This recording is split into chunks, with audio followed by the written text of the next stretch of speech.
मित्रांनो, स्वागत आहे माझ्या यूट्यूब चॅनलमध्ये. तर आज आपण बघणार आहोत की एखादी म्हैस माझावर असल्यानंतर आपण कशा पद्धतीने त्याला ओळखू शकतो. तर ही 2 दाताची रेडी आहे, बघू शकताय. तर या ठिकाणी ही माझावर आहे. तर हिची लक्षणं आपण या ठिकाणी बघणार आहोत. खाली आपण बघू शकतो थोडंसं ओलसर जास्त प्रमाणात लघवी मशीन केलेली दिसत आहे आपणास. तर या ठिकाणी आपण जर बघितलं तर हा जो भाग आहे तो थोडासा लालसर असा दिसून येतो. जर आपण या ठिकाणी हात लावला तर म्हैस शांत उभा राहते आहे आणि जास्त हालचाल करत नाही. जर आपण या ठिकाणी असा हात फिरवला तर ती असं शेपूटवर लावून धरते.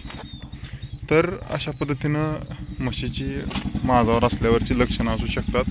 आणि महत्त्वाची लक्षणे जर बघायला गेलं तर तेलकट किंवा काचेसारखा म्हशीचा जो डिस्चार्ज असतो तो आपणास बघायला मिळतो.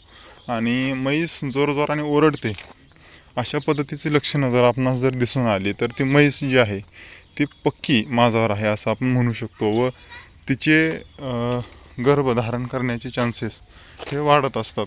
जेणेकरून शेतकऱ्याला तेच पाहिजे असतं की लवकरात लवकर जर धारण केला तर लवकरात लवकर म्हैस रेडीची म्हैस होते. अशा पद्धतीची लक्षणं म्हशीमध्ये असू शकतात. धन्यवाद.